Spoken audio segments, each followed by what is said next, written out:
Então, gente, terminando então essa parte, agora talvez com a internet mais estável, o que é interessante para a gente ver de circuito equivalente? Eu tenho explicação tudo que a gente já fez de circuito equivalente, tem um pouquinho mais de slide que eu dei uma puladinha pequena, mas o que é interessante para a gente? É a gente entender as relações de torque, velocidade, rendimento da máquina. Né? Então, o que acontece? A gente consegue fazer uma análise do circuito equivalente da máquina de indução. Exato. Aí eu trouxe para vocês aqui agora o resumo de todas as equações que a gente usa. Olha, potência de entrada, aí nós temos perdas no cobre, e aí nós temos a parte da potência que vai para o rotor, que é aquele PAG que o pessoal via, né? E tem a potência, a perda no cobre do rotor, e aí nós vamos chegar a esse PDR, né? Que aí é a potência do torque, é a potência interna da máquina. E aí nós temos as perdas rotacionais e aí assim a potência utilizada, a potência de saída que a gente tem na nossa máquina. E aí eu trouxe todas as equações de potência que vocês podem imaginar. Então, esse material eu fiz para deixar a equação para vocês, principalmente pensando na tarefa que vocês vão ter que fazer a partir do dia 20 até o dia 25. Então, eu trouxe todas as definições, todas as equações de potência, para vocês poderem lidar com elas, escolher a forma como vocês querem lidar. Trouxe com outra nomenclatura para poder facilitar um pouco a visualização de algumas pessoas que tiveram alguma dificuldade de observação. Mas, mais uma vez, lembrando, máquinas, potência, a gente tem que se acostumar com muitos nomes para a mesma coisa.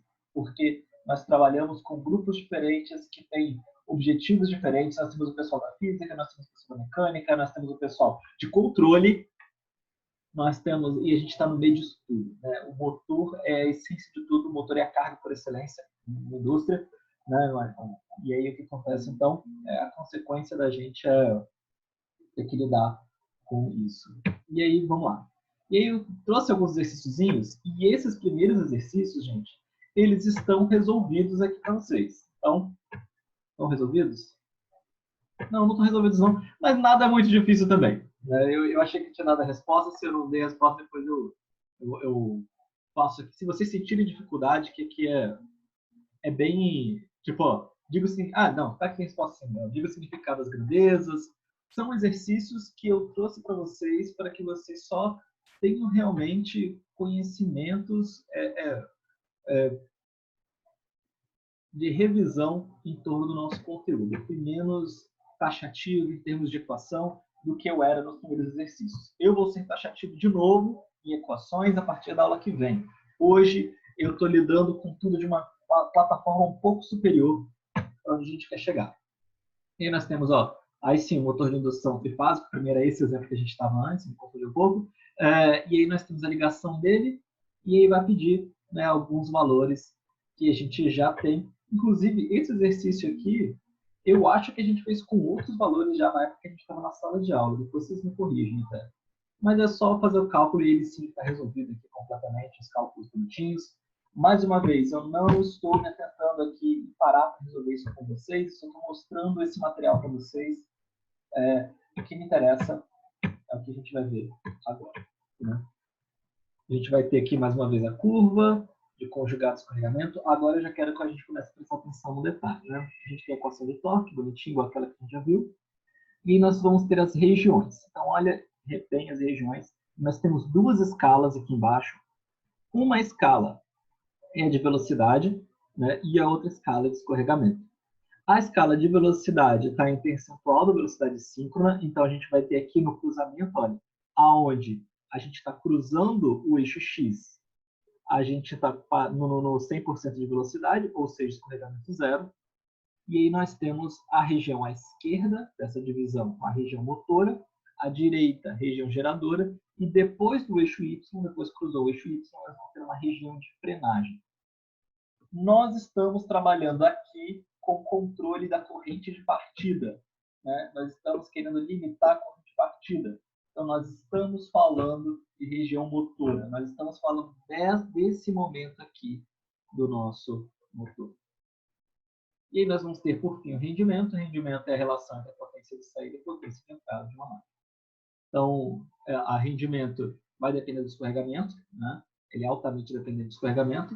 Por quê? Por causa que o torque depende do escorregamento. Aí vamos lembrar. Vamos pegar aqui a equação de novo. O torque mecânico, olha só, ele depende do escorregamento. Sendo assim, nós vamos ter o torque e a velocidade, né? A velocidade, e o torque máximo ele não depende do escorregamento, mas ele depende, o ponto da região de torque máximo depende do escorregamento, né? Então nós vamos ter uma relação entre velocidade e torque. E torque e velocidade determinam potência. Então quer dizer que o rendimento ou eficiência da máquina vai depender diretamente do escorregamento, porque o escorregamento relaciona velocidade e torque de uma máquina. Quanto mais próxima da velocidade síncrona, maior o rendimento, mas também a gente vai ter um menor torque de operação. E é o nosso cálculo. E aí nós chegamos no ponto principal para a gente hoje. Métodos para limitação da corrente de partida. O que acontece? No instante da partida de uma máquina, nós precisamos limitar, em muitos momentos, limitar a corrente de partida. Problemas causados pela alta corrente de partida de uma máquina dentro de uma rede. Imagine que nós estamos trabalhando com vários motores. E aí o motor parte em um momento, outro motor parte em outro momento. Mas vamos dizer que nós podemos ter numa indústria uma coincidência de partida simultânea de vários motores. Então, nós vamos ter, simultaneamente, vários motores trabalhando de 5 a 8 vezes o valor nominal para qual foram projetados. Nós, geralmente, projetamos nossos cabos e nossas proteções.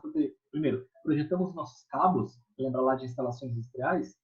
Vocês não vão lembrar de instalações residenciais, porque eu já falei isso para vocês, e o pessoal que já fez industriais vai lembrar lá de industrial, que o nosso projeto de cabo, a gente prevê um pouco acima da nominal. E aí a gente pega uma proteção, seja por alguma proteção aí em nível de tensão um pouco mais elevada, a gente, acima de baixa tensão, a gente vai trabalhar aí com relé, ou industrialmente a gente vai trabalhar com relé de proteção. Eu acho que eu caí.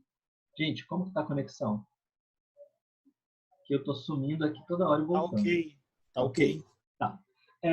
Nós vamos trabalhar com uma determinada um projeto de cabo e de proteção, considerando valores nominais. A proteção, o pessoal de indústria vai ver lá mais tarde, que nós vamos pegar a curva de proteção e tentar encaixar para considerar a partida da carga, né, dependendo da situação, ou a partida das cargas que estão acopladas a determinado barramento. Porém, nós nem sempre podemos ter uma proteção adequada se nós temos uma corrente de partida muito elevada. Isso prejudica o projeto de proteção. Se nós tivermos uma partida, correntes ocasionais e um barramento de valores muito elevados, nós precisamos calcular uma proteção para essas correntes elevadas. E aí começa a ter uma dificuldade da gente precisar exatamente a corrente nominal. A gente começa a ter uma proteção deficiente para a nossa máquina. Isso não é interessante para a gente. Então, o que vai acontecer? Nós precisamos trabalhar com a máquina em limitar a corrente de partida dessa máquina para evitar correntes muito elevadas no barramento. Outro fator que eu nem dá aqui no slide, né? Queda de tensão. Se a gente tem uma corrente de partida muito elevada, nós vamos provocar simultaneamente uma redução da tensão instantaneamente, né? Por causa devido ao transitório de corrente nesse momento. Né? E isso pode provocar danos à isolação da máquina, né? Se a corrente de partida, porque a gente ainda tem isso, né? A gente só considera que saiu do momento de partida depois que cruzou o máximo, a região de torque máximo. Enquanto está antes da região de torque máximo, nós estamos na partida. Isso significa que, às vezes, a nossa máquina vai partir e ela tem uma dificuldade de alcançar a região de torque máximo e ultrapassar ela. Então, ela vai ficar por muito tempo na região de corrente de partida. Muito tempo em valor 5 vezes ou mais acima da nominal. Isso provoca, então, sobreaquecimento da máquina, danos à máquina, danos à isolação do nosso circuito. Então, a gente pode fazer o quê? Ou reduzir a tensão de partida, ou ter algum método eletrônico que reduza a corrente de partida. Limitar a corrente de partida é o que a gente costuma fazer em geral para qualquer tipo de máquina. O que a gente vai fazer nesse caso? Né? A gente pode fazer, seja, né, limitando os métodos que a gente vai ter. Limitando por meio de um autotransformador, limitando por meio de uma chave escala-triângulo, ou, literalmente, aplicando o conversor eletrônico. Ou, isso significa que a gente vai estar trabalhando com redução da tensão de partida. Ou, a gente pode, literalmente, limitar a corrente. E aí a gente vai trabalhar, então, colocando um resistor em série com o estator. Isso significa que nós estamos fazendo um divisor de tensão até o estator. Não é um método tão interessante, mas quando a gente tem uma máquina de rotor bobinado, como a gente viu na aula passada, a gente pode colocar um resistor em série com esse motor, e é um método um pouquinho mais eficiente. Vamos dar uma olhadinha na curva de uma partida direta da máquina. Né? Nós temos aqui, olha, uma linha de distribuição, nós temos aqui, né, a entrega, nós temos o ponto de acoplamento, esse PCC, nós vamos ter o transformador, esse transformador vai para um barramento. Essa linha, para quem está chegando, quem não está acostumado com linguagem industrial, essa linha aqui é o barramento para a gente. E aí nós temos o nosso motor. Então, reparem o que? Nós vamos ter aqui no gráfico A corrente, né, a forma de onda da corrente no estator. Nesse gráfico B, nós temos a forma de onda da tensão no barramento de acoplamento. Aqui nós vamos ter o valor RMS, só para a gente poder acompanhar o formato dela, e o valor RMS da tensão. Então, quando nós temos o momento da partida de um motor, reparem que a corrente, se a gente pegar aqui pelo RMS, a gente tem o shape, né, da nossa corrente. E aí o que acontece? Olha o que aconteceu com a corrente do estator. Ela foi para valores muito maiores do que o valor de operação dela. Ela opera aqui. A corrente de partida veio aqui. Então nós vemos aí que a tendência da nossa máquina é alcançar valores de corrente de partida muito maiores do que o valor da corrente de operação. O mesmo aqui, a tensão está trabalhando em um PU.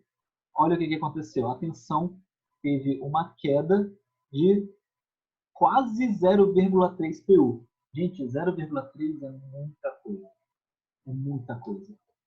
Significa o quê? Se a gente estiver trabalhando com a tensão de 1000 volts em algum barramento, significa que a tensão desceu de 1000 volts para quase 700.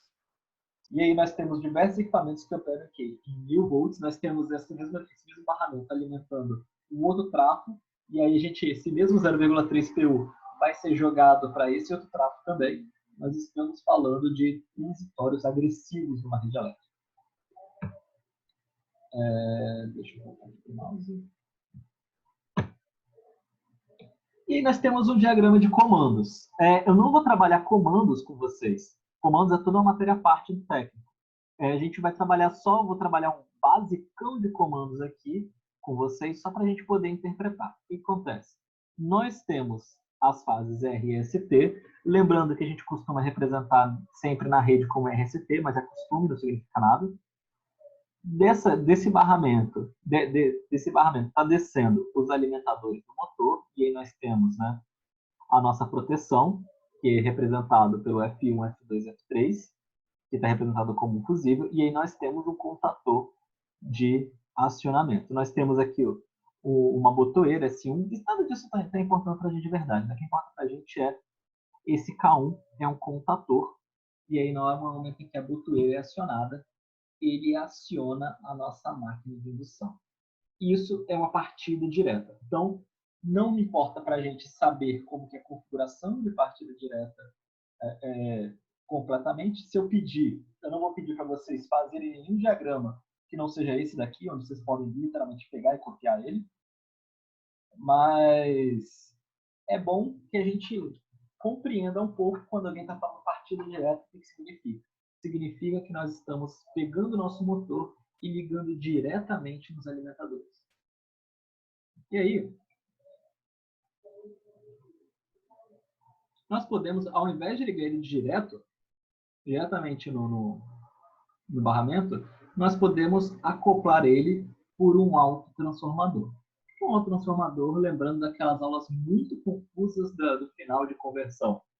Que foi Autotransformador foi literalmente a última coisa que eu falei com vocês antes de acontecer um apocalipse.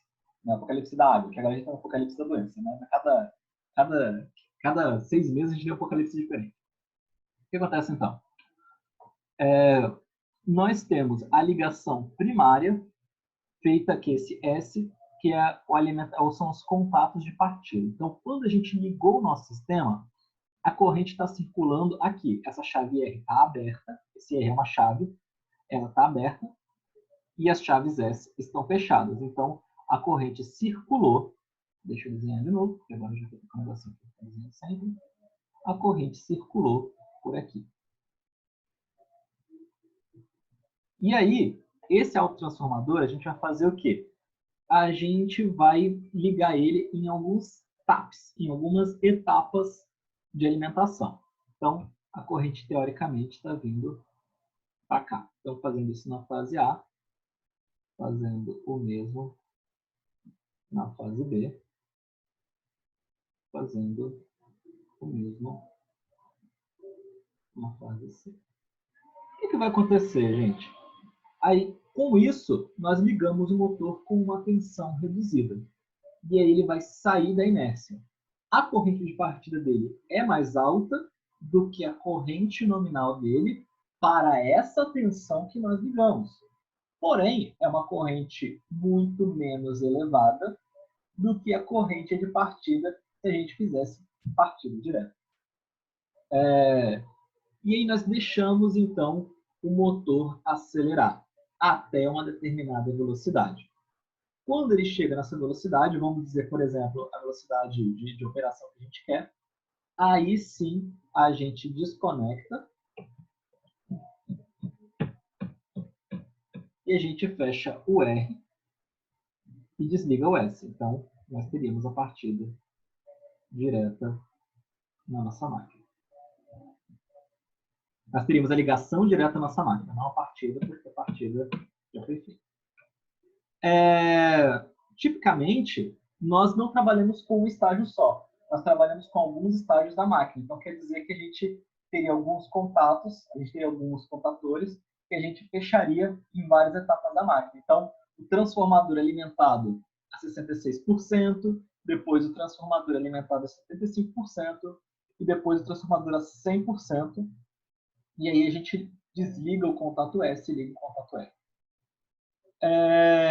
Desvantagem de autotransformador na partida. O torque de partida vai reduzir também. Porque se a gente lembrar do torque, né, o torque ele depende do quadrado da tensão de alimentação. Então, se a gente diminuiu a tensão de alimentação, a gente consequentemente diminuiu o torque. Então, nesse sistema de autotransformador de partida, eu vou partir a minha máquina, mas eu vou segurar ela sem botar carga. Eu vou deixar ela acelerar e depois eu vou colocar carga. Então, é um método muito bom quando eu posso fazer isso na minha máquina, quando eu posso ligar ela sem carga e depois acoplar a carga. Não é um método muito bom, não é um método muito bom se o meu motor, por exemplo, for um motor de muita tração na partida e eu exigir justamente o torque de partida dele já ter que ser alto.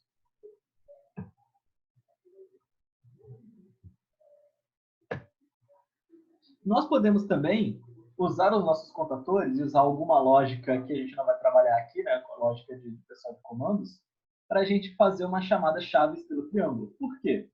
Porque quando a gente liga a nossa máquina em estrela, a tensão de partida já é menor, porque ela está partindo com tensão de fase.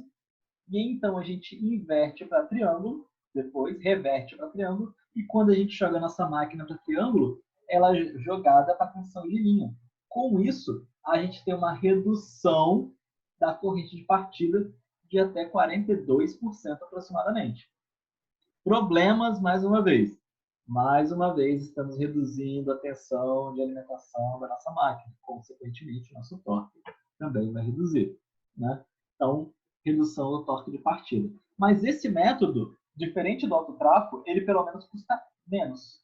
Né? Ele não exige uma outra máquina, que é no caso um autotransformador, para poder alimentar. Entretanto, a gente não tem tanto controle quanto no autotransformador. E aí nós chegamos no Soft Start. Gente, antes de chegar em Soft Start, dúvidas?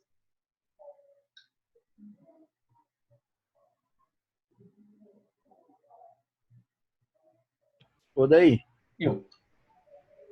a máquina, ela já vem nela uma ligação, né? Quando você pegar um motor trifásico, ele já tem ligação Nem todos. de... Nem todos. Sim, Não, pode vir. alguns vêm com... Quando é bivolt, né? Ele vai lá, tal, ligação triângulo é em 380 e é 220. Ligação estrela é 380. Essa questão do estrela triângulo, isso tem a ver com a ligação? Então, Ou isso é uma coisa que eu posso fazer antes da ligação propriamente dita do motor? não, estrela triângulo é acionamento da máquina, né? Você faz isso antes da máquina. O que está acontecendo aqui você tem acesso ao bobinamento da máquina. No primeiro momento, você vai fazer as conexões para que ela esteja acionada em estrela, e depois você realoca por meio de contatores, durante o funcionamento da máquina, você realoca as bobinas para triângulo por meio de contatos externos. Então, isso está fora da máquina, entendeu? Beleza. Ô, daí, Eu.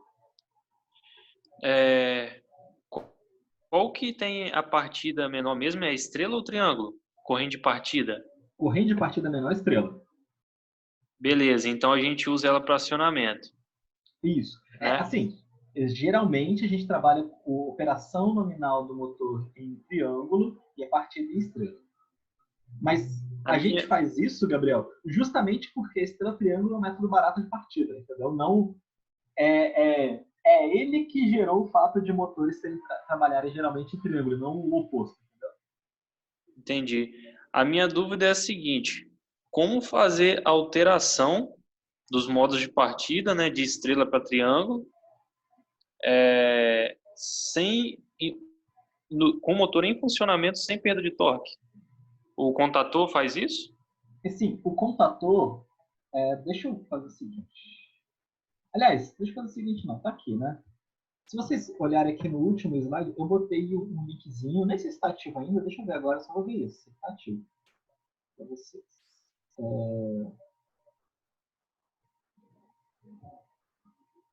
Um linkzinho de YouTube, para ver se ele está ativo, se não eu boto um outro ativo depois, boto lá nos vídeos. O Ava, agora nós temos Ava, né?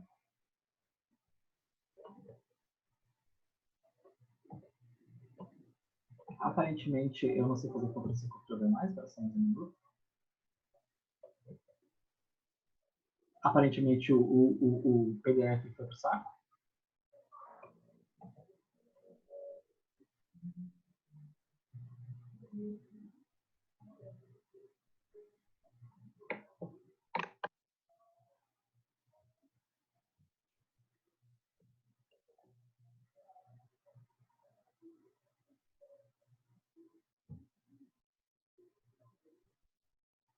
Tá indo aqui, gente.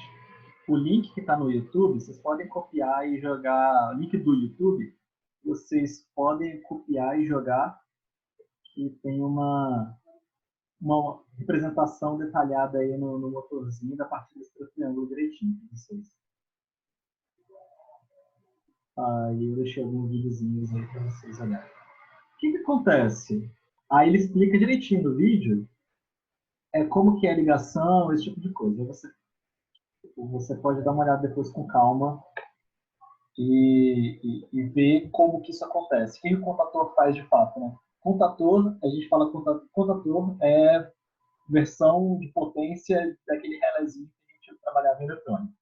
Basicamente, resumindo muito simples, seria isso. E o que acontece?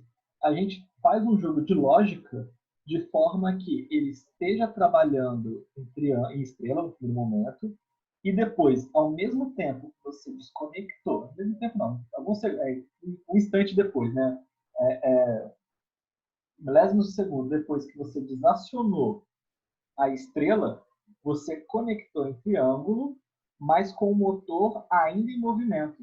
Então, você vai ter um breve ressalto, aí, uma breve perda de torque, sim, por alguns milésimos de segundo, mas a inércia mantém o giro do motor e você recupera o torque assim que fechou o triângulo. Ah, entendi. Beleza? Aí Beleza. depois você pode ver o vídeo direitinho, eu acho que ele está bem explicado. Bacana, então. Essa troca de esquema de ligação ela acontece no contator, então, né? Isso, a gente vai ter, no caso do indústria, né, a gente teria o painel de comando e ele ocorre lá, o chaveamento é dentro do painel. Bacana.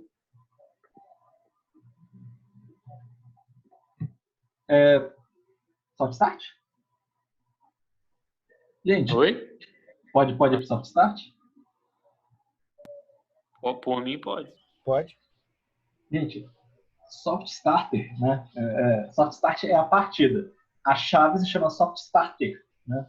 O que acontece? A ideia é como que a gente vai fazer, e o grande problema é esse. Os métodos eletromagnéticos, os métodos né, que envolvem indutores, que envolvem bobinamento, esses métodos, eles envolvem também, ou lógica, né, partidas e chaves.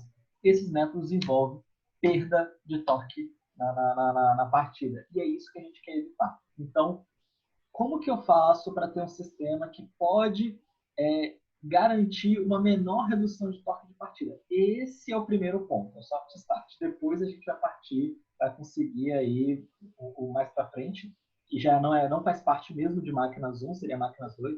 Como que a gente faz para, usando inversor de frequência, a gente ter aí sim uma partida sem perda de torque? No soft start, a gente vai ter uma suavização da perda de torque. Então, o que a gente está fazendo? A gente tem um conjunto de tiristores, eletrônica de potência para vocês, e a gente vai ter um sistema de controle que ele vai controlar a forma da onda que está sendo enviada para a máquina. Então, o que acontece? Os tiristores eles vão trabalhar chaveando em cima da forma de onda. Então, nós não estamos entregando senoides reduzidas, nós estamos entregando pedaços de senoide para a máquina. Isso vai fazer o quê? Então, a gente vai fazendo o quê? Vai entregando em níveis diferentes conforme passa o tempo. Então, a gente pode fazer uma partida em vários pequenos degraus, uma coisa que é impossível fazer com o contator, porque senão a gente ia ter um gasto enorme e ia ter um painel gigante, né? Isso não vale a pena em termos físicos, mas como todo comando é feito eletronicamente, em uma chave soft start, então a gente pode fazer partidas muito mais suaves. A gente consegue fazer o controle da máquina indo em rampa, indo em pequenos degraus, a gente pode desenhar a partida da máquina. E com isso a gente a gente consegue controlar melhor aonde que a gente vai ter o compromisso entre uma menor tensão de partida e o melhor torque de partida possível. Então, geralmente a gente vai trabalhar nessa faixa de 30% a 60% da tensão nominal. E a gente consegue garantir determinado torque. Consequência é a maior desvantagem do soft start e maior desvantagem de qualquer outro método eletrônico: distorção harmônica. Se a gente colocou um método eletrônico, a gente está chaveando em cima de uma forma de onda, a consequência para a rede elétrica é a maior distorção harmônica. Isso significa que a gente vai ter que embutir um filtro em conjunto. E aí as pessoas vão falar: professor, mas se a harmônica é um grande problema hoje em dia, para que a gente vai usar chave soft start então?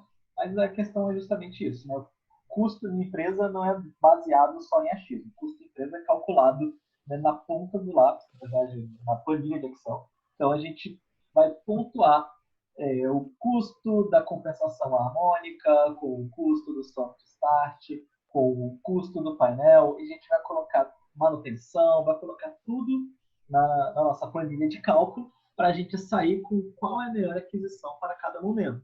O que a engenharia faz é disponibilizar recursos e alternativas. E aí cabe a determinada situação, determinado caso, o trabalho do engenheiro no momento, saber quais dessas possíveis alternativas podem ser adotadas em cada caso específico, né? Então, vamos tomar esse cuidado aí. A gente não pode nunca simplesmente pegar uma opção que a gente acha que é um pouco inferior e descartar.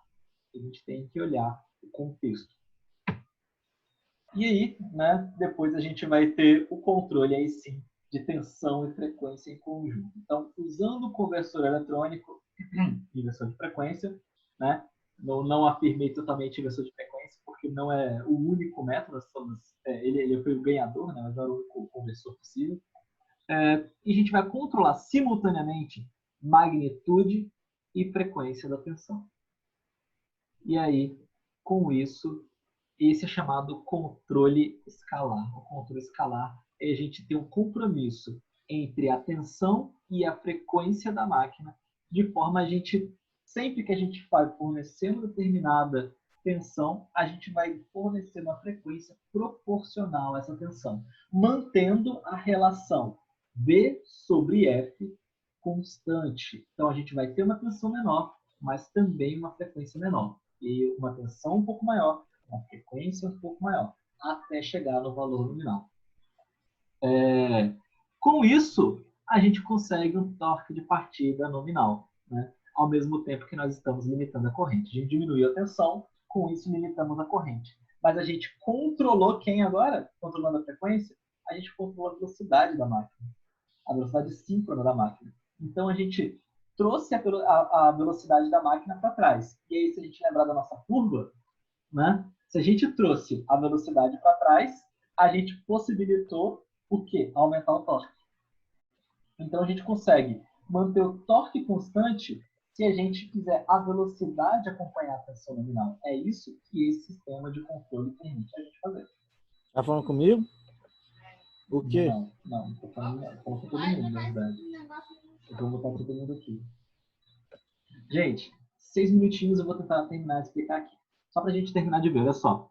Nós temos a linha de distribuição, mais uma vez, o ponto de acoplamento, transformador, e aqui nós temos o VFD, né, que é o drive de frequência variável. O que nós vamos fazer a gente vai partir, por exemplo, com a tensão a 30%. E aí a frequência vai estar o quê? A 30% da frequência nominal. Então a gente vai subir para a tensão a 50%. Vai subir a frequência a 50%. A gente vai usando proporções iguais. Então a ideia é a relação volts-hertz vai sempre ser mantida a mesma relação volts-hertz da nominal. Então, como que a gente faz esse controle? A gente vai pegar a tensão e a frequência nominal, calculou a relação VF. Essa relação VF que a gente manteve, VF constante, é o que a gente sempre vai manter. Aí a gente depois vai projetar qual a tensão de partida da máquina. Então a gente calculou a tensão de partida e a gente usa essa mesma relação constante para determinar qual que vai ser a frequência de partida. E aí a gente vai, cada hora, aumentando a tensão e aumentando a frequência em conjunto. Esse sistema é complexo, ele é caro, ele induz harmônicos, mas a vantagem da gente ter o torque de partida, o torque nominal da máquina desde o começo disponível, é uma vantagem imensa sobre esse sistema de controle. E aí nós temos aquela partida que a gente já viu, que é via resistências externas em série com o rotor, né? Então a gente vai colocando o resistor, como a gente viu, a velocidade aumenta, a gente vai reduzindo a resistência, seja por contator, seja pelo reostato e alguém realmente manobrando ele. E aí, por fim, a gente elimina o reostato e deixa a máquina ativar diretamente. Desvantagem dele, ele só é aplicável em rotor bobinado, porque motor gaiola de esquilo não tem acesso externo, nós não temos como conectar resistências externas a ele. Outra desvantagem é custo, né? Nós temos aí um custo de operação muito maior e a dependência de alguém para poder fazer o acionamento dele se a gente fizer manual. E aí nós temos aquela curva que a gente já viu, né? Conforme a gente vai aumentando a resistência, a gente vai diminuindo o torque, a gente vai jogando o torque para trás, né? E aí, conforme a gente joga o gráfico do torque para trás, a gente vai reduzindo a corrente de partida em conjunto. E aí, gente, tá faltando 3 minutos, e aí a gente vai entrar agora já na partezinha final. Eu vou tentar desligar, já vou tentar recomeçar agora na mesma hora, mas é só 5 minutinhos, só vou pegar uma água mesmo, porque agora entra a parte que eu acho legal. Essa aqui é a parte que eu vou falar por cima, eu vou deixar para vocês lerem mesmo, que é motor de indução linear, motor monofásico, outras coisas que não estão nem na linha da matéria, mas que eu queria comentar com vocês. E vou deixar depois disso, vou explicar rapidinho e vou deixar um espaço final, no momento final da nossa aula, para dúvidas. Então, aqueles que tiverem dúvidas, permaneçam até o final, que a gente vai ter esse momento. Aqueles que tiverem curiosidade, permaneçam, que é isso que eu vou falar. Agora eu já não estou mais exigindo tanto a presença de vocês aí, igual na primeira vez. É isso, então. Só agradecer ao Alexandre, que ele mandou no grupo, né? Ele avisou aqui no chat que ele mandou no grupo o esquema de força, circuito de comando. Obrigado. É isso mesmo que eu queria que a galera visse aí. Valeu, gente. Eu vou encerrar aqui. Daqui a 5 minutinhos estamos de volta já.